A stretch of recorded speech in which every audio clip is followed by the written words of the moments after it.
नमस्कार, आदाब। मैं हूं राव अकरम और आप देख रहे हैं मेरा हिंदी यूट्यूब चैनल। साथियों, वीडियो शुरू करने से पहले आप लोगों से मेरी गुजारिश है कि मेरे इस चैनल को आप लोग सब्सक्राइब करें और साथ में बेल आइकन की घंटी को दबाना ना भूलें। तो साथियों, आज वीडियो बनाने का एक मकसद है और आज मैं वीडियो के अंदर बताऊंगा कि किस प्रकार से ग्राम पंचायत के अंदर भूमि का पट्टा लिया जा सकता है। जी हां, इसी के बारे में मैं आज आपको विस्तार से जानकारी दूंगा। तो चलिए वीडियो शुरू करते हैं।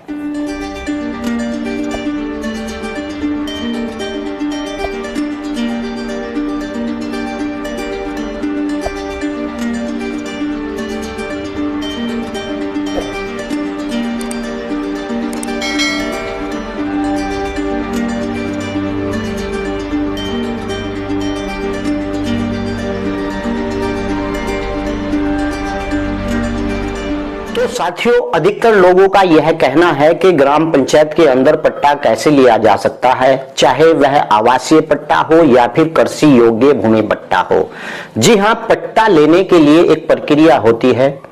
गांव के अंदर रहने वाले कुछ व्यक्तियों को इस बाबत में नहीं पता होता है कि पट्टा भूमि का, या चाहे वह कृषि योग्य हो या फिर आवासीय पट्टा हो, किस प्रकार लिया जाता है। तो मैं आप लोगों को जानकारी देना चाहता हूं, लेकिन उससे पहले यार मेरे इस चैनल को आप लोग सब्सक्राइब कर लें। साथियों, होता क्या है कि ग्राम प्रधान, आपकी ग्राम सभा में एक ग्राम प्रधान होता है और उस ग्राम प्रधान के साथ ही एक भू प्रबंधक समिति का गठन होता है। जैसे कि ग्राम पंचायत का चुनाव होता है और ग्राम पंचायत का प्रधान अध्यक्ष पद की शपथ लेता है, तो उसी के साथ ही समितियों का गठन होता है। उसी के अंदर एक समिति होती है, भू प्रबंधक समिति। जी हां, इस समिति का सबसे पहले जानना यह जरूरी है कि इस समिति का कार्य क्या होता है ग्राम पंचायत के अंदर। साथियों, भू प्रबंधक समिति का कार्य होता है गांव के अंदर कोई भी जमीन पड़ी हो, चाहे वह श्रेणी 2 की जमीन हो, चाहे श्रेणी 3 की जमीन हो, चाहे 4 की हो या 5 की हो। पिछली वीडियो में मैंने बताया था कि प्रत्येक गांव की भूमि 9 श्रेणियों के अंदर होती है और 2 प्रकार की खतौनी गांव के अंदर होती है, जिसका रिकॉर्ड खतौनी में दर्ज होता है। यह भी मैंने बताया था। अब बात मैं आपको जो बता रहा हूं कि भू प्रबंधक समिति के द्वारा कैसे लोगों को पट्टा आवंटन किया जाता है। साथियों, सबसे पहले अगर आपको जरूरत है कि मुझे एक भूमि के लिए पट्टा चाहिए कृषि योग्य, या फिर मुझे आवासीय पट्टे की आवश्यकता है, तो सबसे पहले आदमी को क्या करना चाहिए कि इस बात की जानकारी अपने ग्राम प्रधान से लेनी चाहिए कि क्या हमारे ग्राम पंचायत के अंदर कब लोगों को कृषि योग्य भूमि या फिर आवंटन भूमि किसी भी प्रकार की है, कब किया गया था। इस बात की जानकारी लेना बहुत जरूरी है अपने ग्राम प्रधान से। साथियों, सबसे पहली बात यह है, अगर आपको पट्टा चाहिए ग्राम पंचायत के अंदर, इस बात की जानकारी का होना यह जरूरी है कि आपके गांव के अंदर ऐसी कितनी भूमि पड़ी हुई है या बची हुई है जो भू प्रबंधक समिति के अधिकार में आती है, और भू प्रबंधक समिति के द्वारा पहले कब लोगों को एक प्रस्ताव करके पट्टे आवंटित किए गए थे। अगर ग्राम पंचायत के अंदर आपकी ऐसी भूमि पड़ी हुई है, नवीन प्रति की भूमि, अस्थायी नवीन प्रति की भूमि, या फिर श्रेणी 3 की भूमि, या फिर श्रेणी 4-5 की भूमि अगर आपके गांव के अंदर बची हुई है, तो भू प्रबंधक समिति इस बात का आकलन करने के बाद आपके गांव की जितनी भी सरकारी भूमि जो भू प्रबंधक, यानी कि जो भूमि ग्राम पंचायत के अधिकार में आती है, केवल उन्हीं का ही वह प्रस्ताव कर सकता है। साथियों, सबसे पहले यह जानना जरूरी है कि ग्राम पंचायत के अंदर किसी व्यक्ति को अगर पट्टे की जरूरत है तो वह ग्राम प्रधान से मिले और इस बात की जानकारी करे कि गांव के अंदर ऐसी फिलहाल कितनी भूमि बची हुई है जो पट्टा आवंटित की जा सकती है, या फिर ऐसी कितनी भूमि बची हुई है जिसका आवासीय पट्टा लोगों को किया जा सकता है।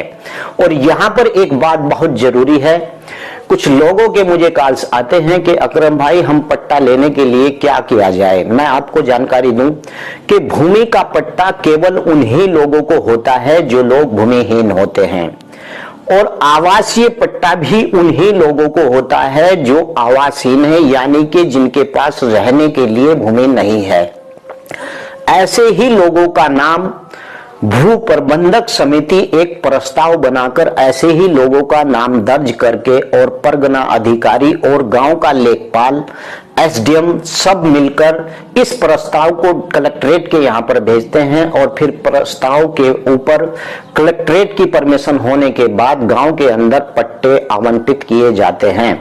अब यहाँ पर जानना जरूरी है कि किस प्रकार के व्यक्ति को पट्टा दिया जाता है। जी हाँ, यह बहुत जरूरी बात है कि पट्टा कैसे लोगों को दिया जाता है। साथियों, कलेक्ट्रेट इस बात का ध्यान रखता है, अगर प्रस्ताव ग्राम पंचायत भूमि से जाता है, प्रबंधक समिति से जाता है, तो कलेक्टर इस बात का ध्यान रखता है कि उसके अंदर अनुसूचित जाति और अनुसूचित जनजाति के लोगों को रखा गया है या नहीं रखा गया है। इतनी भागीदारी उस प्रस्ताव के अंदर होनी चाहिए कि उसके अंदर एससी और एसटी समाज के लोगों का नाम भी जरूर होना चाहिए, क्योंकि संविधान के अंदर इस वर्ग के लोगों का अलग से ही एक प्रस्ताव होता है जो रखना बहुत ही जरूरी होता है।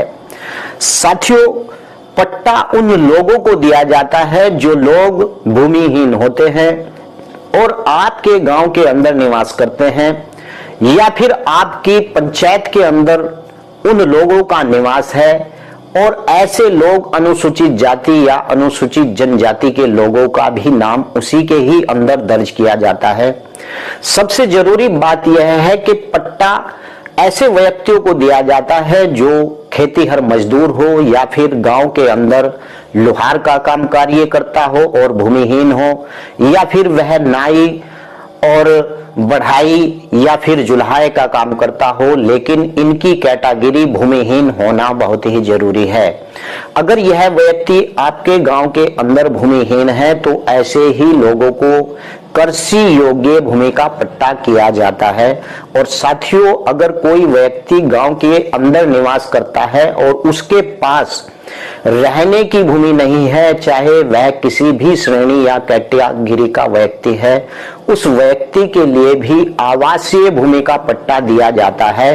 प्रक्रिया वही है जो मैंने आपको बताया कि भू प्रबंधक समिति पहले इस बात का आकलन करती है, और आकलन करने के बाद भू प्रबंधक समिति इस बात का ध्यान रखती है कि यह व्यक्ति पट्टा लेने योग्य है भी या नहीं है, क्योंकि भू प्रबंधक समिति ऐसे ही लोगों का नाम प्रस्ताव करती है, प्रस्ताव के अंदर दर्ज करती है जो लोग भूमिहीन होते हैं और अति गरीब होते हैं।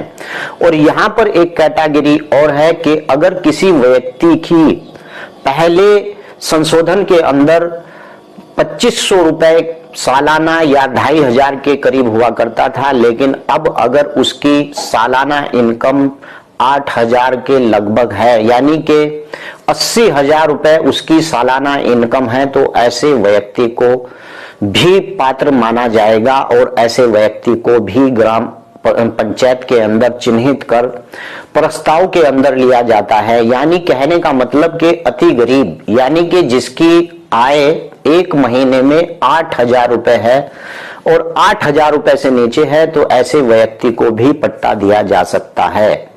और साथियों, बस पट्टा लेने की यही एक प्रक्रिया है। पट्टा डायरेक्ट अगर मिलता है तो वह आपको केवल ग्राम पंचायत के स्तर से ही मिलता है। साथियों, कुछ ऐसी भी प्रक्रियाएं हैं कि राज्य सरकार भी ऐसे व्यक्तियों को पट्टा अलर्ट करती है, लेकिन वह या तो स्वतंत्रता सेनानी हो और उनके परिवार को पेंशन ना मिलती हो, ऐसे व्यक्तियों को भी राज्य सरकार अपनी ओर से पट्टा जारी करती है। और आप लोगों को मैं ये जानकारी इसलिए दे रहा हूं क्योंकि बहुत से लोगों को कॉल्स मुझे आती हैं और वो कहता है कि पट्टा लेने की क्या प्रक्रिया है। साथियों, सबसे पहली प्रक्रिया पट्टा लेने की केवल ग्राम पंचायत की भू प्रबंधक समिति है, जिसके माध्यम से आप पट्टा ले सकते हैं। जी हां, आज के लिए इतना ही काफी है। अगली वीडियो में मैं बात करूंगा अगले टॉपिक के ऊपर। तब तक के लिए जय हिंद, जय भारत, खुदा हाफिज।